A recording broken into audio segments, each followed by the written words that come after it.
18 দফা মেনে নিয়ে পোশাক শ্রমিকদের কাজে যোগদানের আহ্বান শ্রম উপদেষ্টার। ফের বিশৃঙ্খলা হলে ছাড় না দেওয়ার হুঁশিয়ারি। পাহাড়ে অশান্তির পেছনে ভারতের ষড়যন্ত্র আছে বলছে সাধারণ মানুষ। ঘোট পাকাতে পারে জাতিসংঘেও ধারণা বিশ্লেষকদের। আওয়ামী লীগ সরকার দেশের অর্থনীতি ধ্বংস করেছে অভিযোগ বিএনপির। রাষ্ট্র সংস্কারের পাশাপাশি নির্বাচনী রোডম্যাপ ঘোষণার দাবি। এবং মশা নির্মূলে লোক দেখানো কর্মসূচিতে এলজিআরডি উপদেষ্টার ক্ষোভ। পলিথিনের ব্যবহার বন্ধে নভেম্বরে সাঁড়াশি অভিযান, জানালেন পরিবেশ উপদেষ্টা।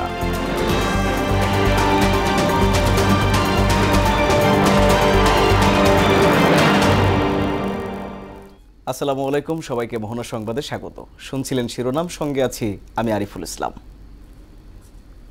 এবার পুরো খবর। অন্তর্বর্তী সরকারের প্রধান উপদেষ্টা ডক্টর মোহাম্মদ ইউনূস ও তার সরকারের প্রতি মার্কিন সরকারের পূর্ণ সমর্থনের কথা জানিয়েছেন যুক্তরাষ্ট্রের প্রেসিডেন্ট জো বাইডেন। জাতিসংঘের ৭৯তম সাধারণ অধিবেশনে যোগদানকালে নিউ ইয়র্কে প্রধান উপদেষ্টা ডক্টর মোহাম্মদ ইউনূসের সঙ্গে দ্বিপক্ষীয় বৈঠকে একথা জানান বাইডেন। এ সময় ডক্টর ইউনূস তাকে অবহিত করেন কিভাবে শিক্ষার্থীরা বিগত সরকারের অত্যাচারের বিরুদ্ধে রুখে দাঁড়ায় এবং বাংলাদেশ পুনর্গঠনের সুযোগ তৈরি করতে জীবন উৎসর্গ করে। এ সময় দেশ পুনর্গঠনে সফল হতে মার্কিন সহযোগিতাও কামনা করেন ডক্টর ইউনূস।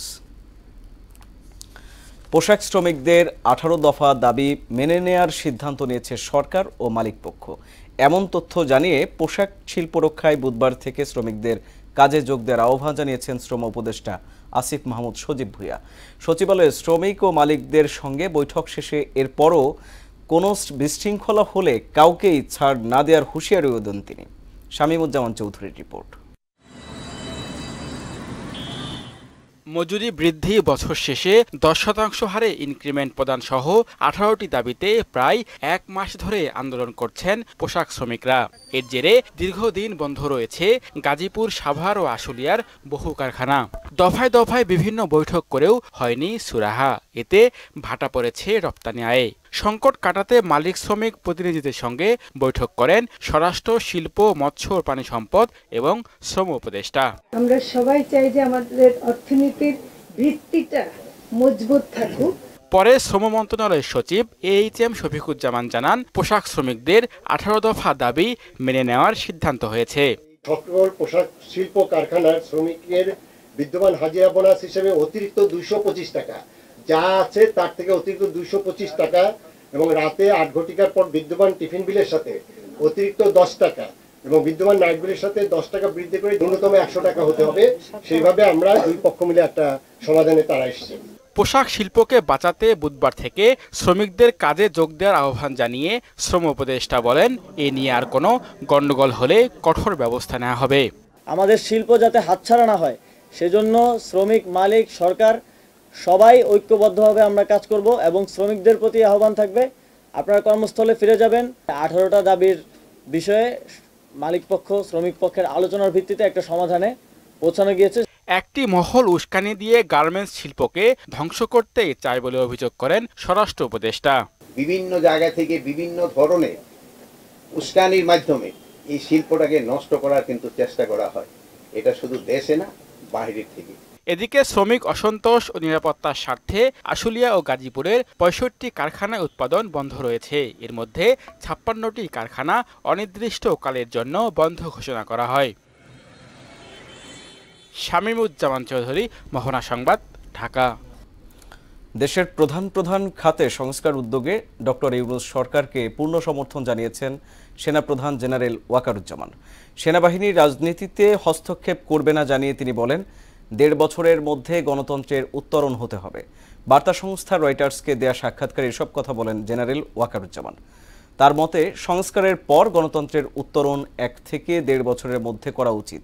ওয়াকারুজ্জামান বলেন, রাষ্ট্রপতি ও প্রধানমন্ত্রীর ক্ষমতায় কিছুটা ভারসাম্য দরকার। সশস্ত্র বাহিনীকে সরাসরি রাষ্ট্রপতির অধীনে রাখা গেলেই এই বাহিনীকে রাজনীতি থেকে দূরে রাখা সম্ভব। দায়িত্ব পালনকালে ডাকাতের ছুরিকাঘাতে নিহত সেনাবাহিনীর লেফটেন্যান্ট তানজিম সরোয়ার নির্জনের দাফন সম্পন্ন হয়েছে। বুধবার আসরের নামাজের পর টাঙ্গাইল শহরের বোয়ালি মাদ্রাসা মাঠে জানাজা শেষে তাকে স্থানীয় কবরস্থানে সমাহিত করা হয়। এদিকে তানজিমের মৃত্যুতে পুরো এলাকায় শোকের ছায়া নেমে আসে। পরিবারে চলছে মাতম। গতরাতে কক্সবাজারে চকুরিয়ার ডুলাহাজারা ইউনিয়নের মাইজপাড়ায় যৌথ বাহিনীর অভিযানকালে ডাকাত দলের হামলায় গুরুতর আহত হন লেফটেন্যান্ট তানজিম সারোয়ার। পরে কক্সবাজার হাসপাতালে নেওয়ার পথে মারা যান তিনি। রাষ্ট্র সংস্কারের পাশাপাশি নির্বাচনী রোডম্যাপ চেয়ে বিএনপির স্থায়ী কমিটির সদস্য সালাউদ্দিন আহমেদ বলেছেন, এতে জনগণ বুঝতে পারবে যে দেশ একটি গণতান্ত্রিক পন্থার দিকে এগিয়ে যাচ্ছে। আর স্থায়ী কমিটির সদস্য আব্দুল মুইন খান বলেছেন, আওয়ামী লীগ আমলে দেশের অর্থনীতি নড়বড়ে হয়ে গেছে। আরও জানাচ্ছেন হুমায়ুন কবির। কক্সবাজারে বিএনপির কার্যালয় পরিদর্শন করেন দলটির স্থায়ী কমিটির সদস্য সালাউদ্দিন আহমেদ। পরে গণমাধ্যমের মুখোমুখি হয়ে তিনি বলেন, অন্তর্বর্তী সরকারের উচিত রাষ্ট্র সংস্কারের সাথে একটি নির্বাচনী রোডম্যাপ প্রকাশ করা। যতদিন পর্যন্ত একটি গণতান্ত্রিক নির্বাচনের মধ্য দিয়ে একটি রাজনৈতিক সরকার প্রতিষ্ঠিত না হবে, একটি নির্বাচিত সংসদ প্রতিষ্ঠিত না হবে, ততদিন পর্যন্ত আমরা গণতন্ত্রের জন্য এই সংগ্রাম চালু রাখতে হবে। এদিকে গুলশানে বিএনপি চেয়ারপারসনের রাজনৈতিক কার্যালয়ে দক্ষিণ কোরিয়া রাষ্ট্রদূত পার্ক ইয়াংকের সঙ্গে বৈঠক করেন বিএনপি মহাসচিব মির্জা ফখরুল ইসলাম আলমগীরের নেতৃত্বে একটি প্রতিনিধি দল। পরে বৈঠকের বিস্তারিত তুলে ধরে সংবাদ সম্মেলন করেন দলের স্থায়ী কমিটির সদস্য আব্দুল মুইন খান। আওয়ামী লীগের আমলে দেশের ভঙ্গুর অর্থনীতির চিত্র তুলে ধরা সহ বিভিন্ন বিষয়ে বৈঠকে আলোচনা হয়েছে বলে জানান তিনি। বাংলাদেশের বর্তমান পরিস্থিতি নিয়ে আলোচনা হয়েছে, ছাত্র জনতার যে বিপ্লব, সেই বিপ্লব নিয়ে আলোচনা হয়েছে, বাংলাদেশে যে পরিবর্তন হয়েছে সেই পরিবর্তন নিয়ে আলাপ হয়েছে, বিগত 17 বছর যে দুর্নীতিতে এদেশ শুধু ছেয়ে গিয়েছিল তাই নয়, এদেশের ব্যবসা বাণিজ্য যে ক্ষতিগ্রস্ত হচ্ছিল সেগুলো নিয়ে আলাপ হয়েছে।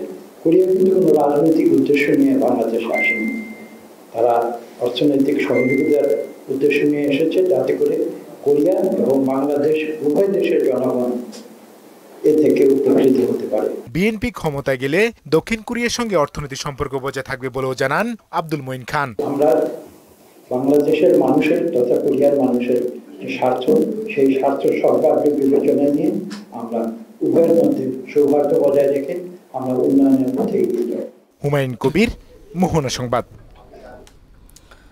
ভ্যাট ও অর্থ পাচার সহ অর্থনৈতিক খাতের সংস্কারের আইএমএফের কারিগরি সহায়তা চেয়েছে বাংলাদেশ। কিভাবে ও কোন প্রক্রিয়ায় তারা সহায়তা করবে আগামী অক্টোবরে সংস্থার বোর্ড মিটিংয়ে সিদ্ধান্ত হবে। বুধবার সচিবালয়ে আইএমএফের 9 সদস্যের প্রতিনিধি দলের সঙ্গে বৈঠক শেষে এসব কথা জানান অর্থ উপদেষ্টা ডক্টর সালেহ উদ্দিন আহমেদ। সরকার নিজস্ব রিসোর্স ব্যবহার করে অর্থনৈতিক খাতকে এগিয়ে নিতে চায়, তবে বাংলাদেশের বড় উন্নয়ন সহযোগী সংস্থা আইএমএফের সঙ্গে অর্থনৈতিক সম্পর্ক আরও এগিয়ে নিতে চায় সরকার। আমরা বলেছি যে আমাদের মোটামুটি সংস্কার বিরুদ্ধে আমরা পদক্ষেপ নিয়েছি, ব্যাংকিং সেক্টরে বলেন, এনবিএর সেক্টরে আমরা নিয়েছি, এটা সময় কিছু লাগবে, তবে এই ব্যাপারে আমাদের রিসোর্স গ্যাপ কত লাগবে সেইগুলো নিয়ে আলাপ করছি। আলটিমেটলি তারা তাদের নিজস্ব ভিউ পরে অক্টোবর মাসে যখন আমরা ওয়ার্ল্ড ব্যাংক মিটিংয়ে যাবে তখন ওদের সাথে যারা পলিসি মেকার তাদের সাথে আলাপ হবে। ডেঙ্গুর ভয়াবহতা গতবারের তুলনায় চলতি বছর অনেক কম বলে জানিয়েছেন চিকিৎসকরা। এ রোগে আক্রান্ত হলে কাল বিলম্ব না করে দ্রুত ডাক্তারের শরণাপন্ন হওয়ার পরামর্শ দিয়েছেন ডিএনসিসি হাসপাতালের সহযোগী অধ্যাপক তুষারকান্তি বর্মন। রোগীর চাপ কম হলেও লোকবলের অভাবে চিকিৎসা সেবা ব্যাহত হচ্ছে বলে জানান তিনি। সুরায়া মনির রিপোর্ট। জানুয়ারি থেকে চলতি মাসের প্রথম 3 সপ্তাহে 24,000-এরও বেশি ডেঙ্গু রোগী দেশের বিভিন্ন হাসপাতালে ভর্তি হয়েছে। ডিএনসিসি হাসপাতালে চিকিৎসাধীন রোগীর স্বজনরা বললেন রোগের বিভিন্ন উপসর্গের কথা। জ্বর ছিল 102-3, প্লাটিলেট কম ছিল। বাইরে টেস্ট করাইছি, পরে ডেঙ্গু পজিটিভ আসছে। উত্তর কাফরুল আশপাশে শুনেছি অনেক পরিচিত জনরা বাচ্চারা আক্রান্ত হচ্ছে, আমার বাচ্চাও আর কি আক্রান্ত হয়েছে। তো বাপ ছেলেরে আইসিতে নিয়ে গেছে। ডেঙ্গু থেকে বাঁচতে সবার আগে প্রয়োজন সচেতনতা। এরপর যে বিষয়টি আসে তা হলো উপসর্গ ধরা পড়ার সঙ্গে সঙ্গে চিকিৎসকের শরণাপন্ন হওয়ার এবং সঠিক চিকিৎসা গ্রহণ।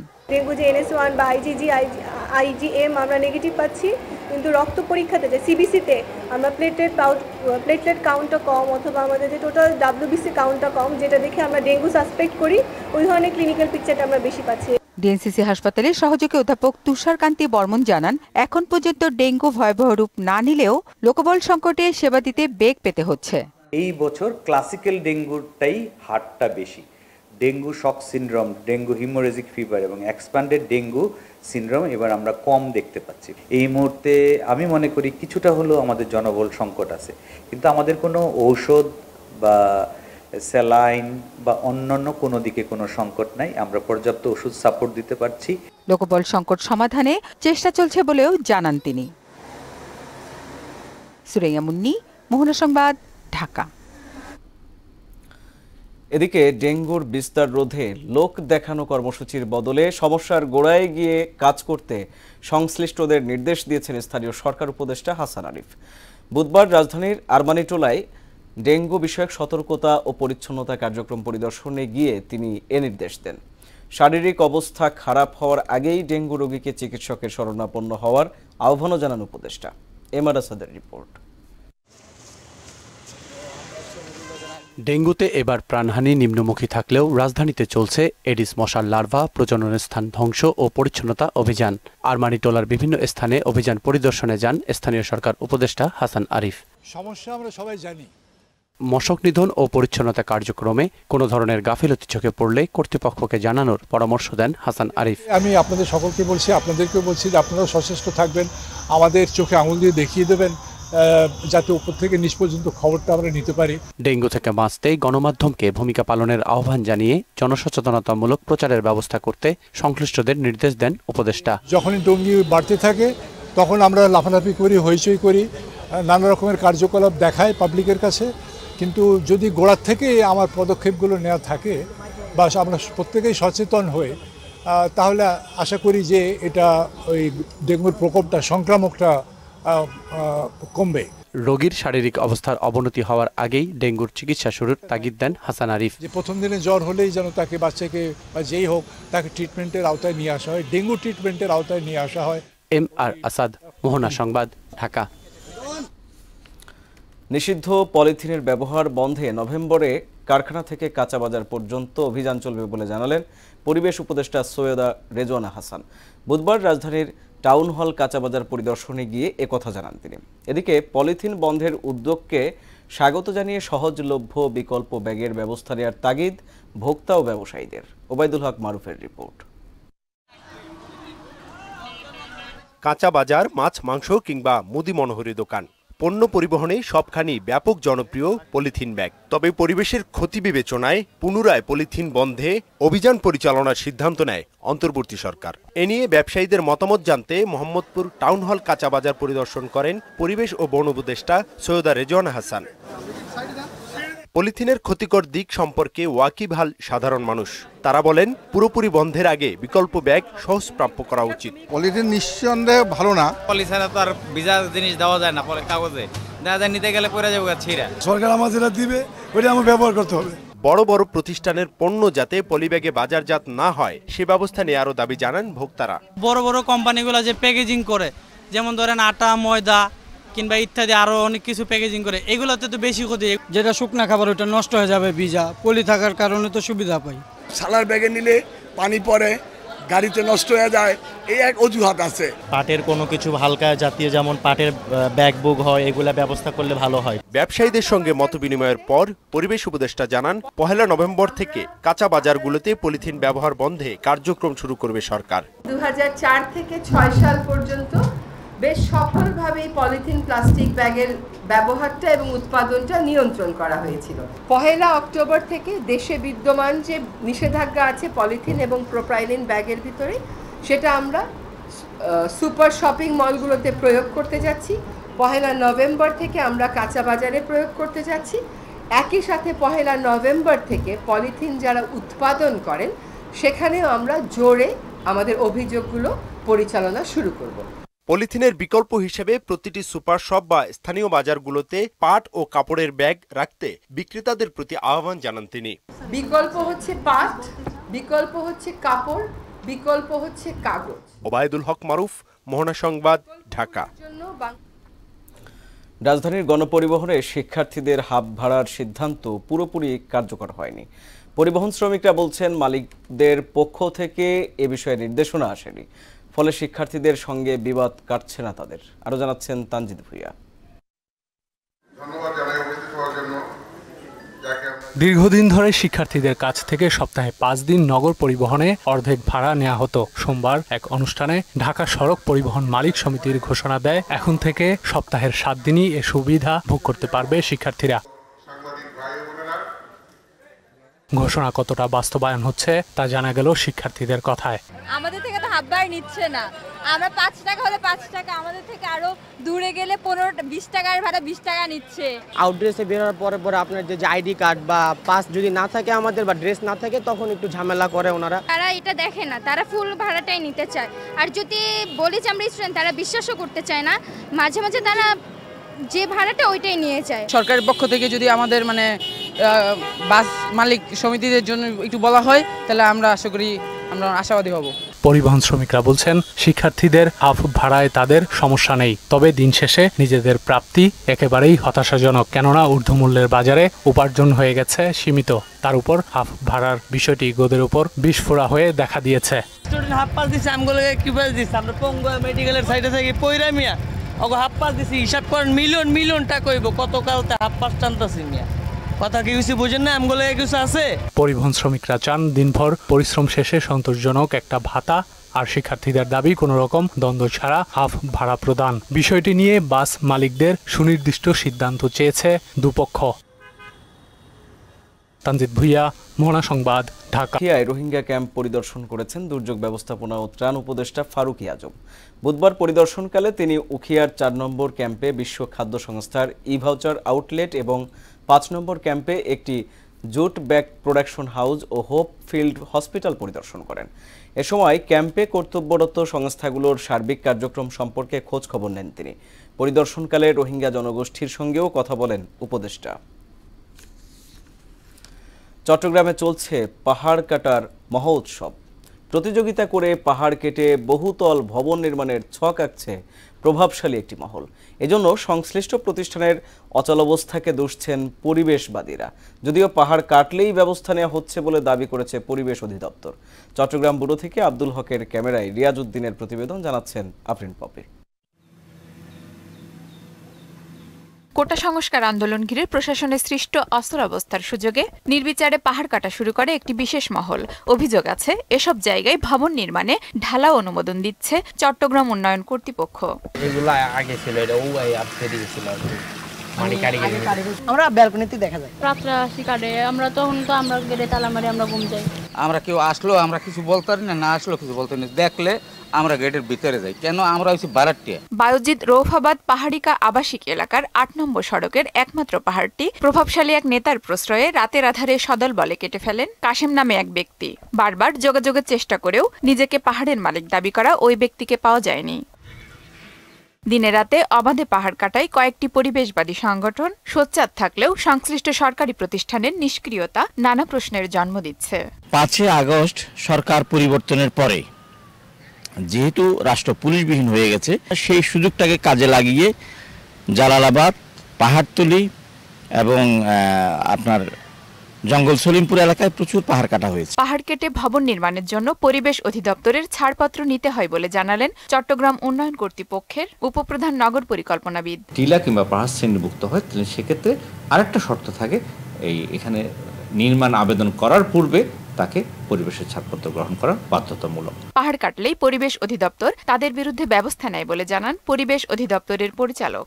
পরিবেশ অধিদপ্তর থেকে যখনই আমরা কোনো খবর পাচ্ছি যে এই ধরনের কার্যক্রম গ্রহণ করা হচ্ছে, আমরা সাথে সাথে সেগুলো পরিদর্শন করে ব্যবস্থা নেওয়ার, আইনগত ব্যবস্থা নেওয়ার চেষ্টা করি বা কার্যক্রমটা প্রক্রিয়াধীন থাকে। পাহাড় কাটা রোধে বেশিরভাগ পরিবেশের মামলা অর্থদণ্ডে নিষ্পত্তি হয় বলে এটি বন্ধ হচ্ছে না দাবি করে এ আইনের সংস্কার চাই পরিবেশবাদী সংগঠনগুলো। আফরিন পপি, মোহনা সংবাদ। টি-20 বিশ্বকাপের সেমিফাইনাল খেলাই প্রাথমিক লক্ষ্য বাংলাদেশ নারী দলের।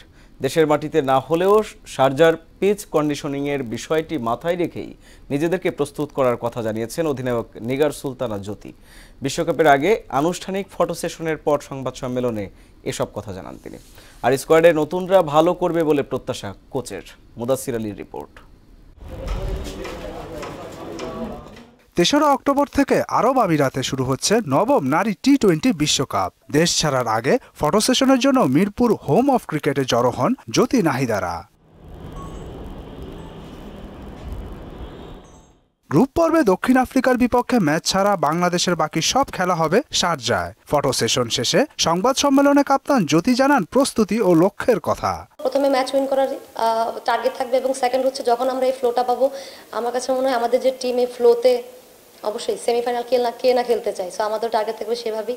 ব্যাটিং লাইনের দুর্বলতা নিয়ে বরাবরই সমালোচনা আছে, তবে আশাবাদী টাইগ্রেস কাপ্তান। আমরা আমাদের ন্যাচারাল খেলাটা খেলি, আর যার পটেনশিয়াল অনুযায়ী, তখন আমার কাছে মনে হয় যে ব্যাটাররা এত বেশি স্ট্রাগল করবে না। কোচ হাসান তিলক রত্নেও জানান দলের প্রস্তুতির কথা। অভিষেক হওয়া তাজনিহারকে নিয়ে আশাবাদী তিনি। Yes, except for Shona, we need someone to tongue the ball in middle overs. She has the capability to go after ball. She can easily get six boundaries. So that's the reason behind for her selection. She's really good. এদিকে এক সাক্ষাৎকারে নিজের সেরাটা দিয়ে performance নিয়ে বিতর্কের জবাব দিতে চান ব্যাটসম্যান সোবহানা মুস্তারি। ইন্টারন্যাশনালে বরাবরই তারা যা আশা করে সে অনুযায়ী আমি পারফর্ম করতে পারতেছি না, তো এটা আমার জন্য অনেক টি-20টা অনেক বড় একটা স্টেজ যেখানে আমি আমার নিজেকে শো করতে পারি, তো আমি আমার সর্বোচ্চ ট্রাই করব। রাজনৈতিক প্রেক্ষাপট বিবেচনায় বাংলাদেশ থেকে সরে এবার খেলা হবে আরব আমিরাতের শারজায় এবং দুবাইয়ে। সবকিছু ঠিক থাকলে আগামী ২৬ তারিখ ঢাকা ছাড়বে বাংলাদেশ নারী দল।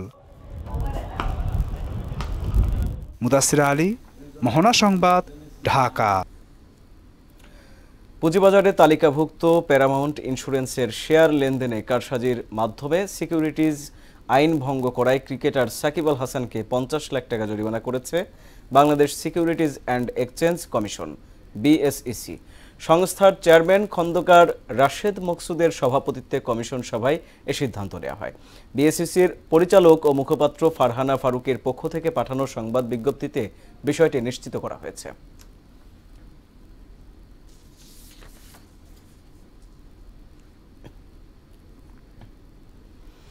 শেষ করব মোহনা সংবাদ, যাবার আগে জানিয়ে দিব শিরোনামগুলো আরো একবার।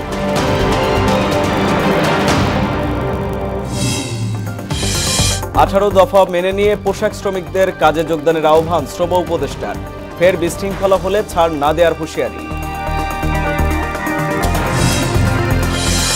পাহাড়ে অশান্তির পেছনে ভারতের ষড়যন্ত্র আছে বলছে সাধারণ মানুষ। ভোট পাকাতে পারে জাতিসংঘেও ধারণা বিশ্লেষকদের। আওয়ামী লীগ সরকার দেশের অর্থনীতি ধ্বংস করেছে অভিযোগ বিএনপির। রাষ্ট্র সংস্কারের পাশাপাশি নির্বাচনী রোডম্যাপ ঘোষণার দাবি। এবং মশা নির্মূলে লোক দেখানো কর্মসূচিতে এলজিআরডি উপদেষ্টার ক্ষোভ। পলিথিনের ব্যবহার বন্ধে নভেম্বরের সাঁড়াশি অভিযান, জানালেন পরিবেশ উপদেষ্টা।